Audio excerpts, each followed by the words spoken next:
పార్థు అయితే భానుని హగ్ చేసుకుంటూ ఉంటాడు. ఇక భాను కూడా పార్థుని హగ్ చేసుకుంటూ ఉంటుంది. వాళ్ళైతే చాలా హ్యాపీగా ఉంటారు. ఇక ప్రమీల అయితే సోదమ్మతో భాను జాతకం గురించి అడుగుతూ ఉంటుంది. ఇక సోదమ్మ అయితే ఇప్పుడు వరకు వాళ్ళు కాపురం 3 పువ్వులు 6 కాయల్లా సాగిందే తల్లి. కానీ ఇప్పటి నుంచి వాళ్ళ జీవితంలో పెనుముప్పు రాబోతుంది. పెద్ద గండమే రాబోతుంది అని చెప్పేసి అనేసరికి ప్రమీల, వాళ్ళ నాన్నమ్మ అందరూ అయితే షాక్ అవుతూ ఉంటారు.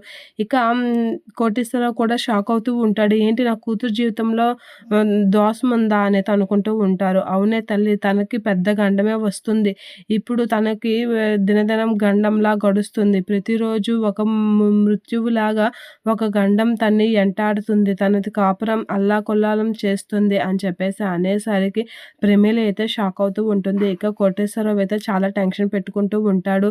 ఇక తన జాతకం ఇప్పటి నుంచి జరుగుతున్నదంతా ఇదే అని చెప్పేసి అంటూ ఉంటాడు. ఇక ప్రమీల చాలా టెన్షన్ పడుతూ ఉంటుంది. దానికి పరిహారం ఏం లేదా అని చెప్పేసి అనేసరికి అది కాలం నిర్ణయించింది, మనం ఏం చేయలేము అని చెప్పేసి అనేస్తూ ఉంటాడు. ఇక పార్థుకి అయితే భాను గురించి చాలా కోపంగా రగిలిపోతూ ఉంటాడు. ఇక ఆ విషయం తెలిసి కోటేశ్వరరావు వీళ్ళందరితో షాక్ అవుతూ ఉంటారు. ఇక ఆ అమ్మాయికి భానుకి అయితే దినదినం వాళ్ళ మామ, అత్తయ్య అందరూ తన్ని ద్వేషిస్తారు.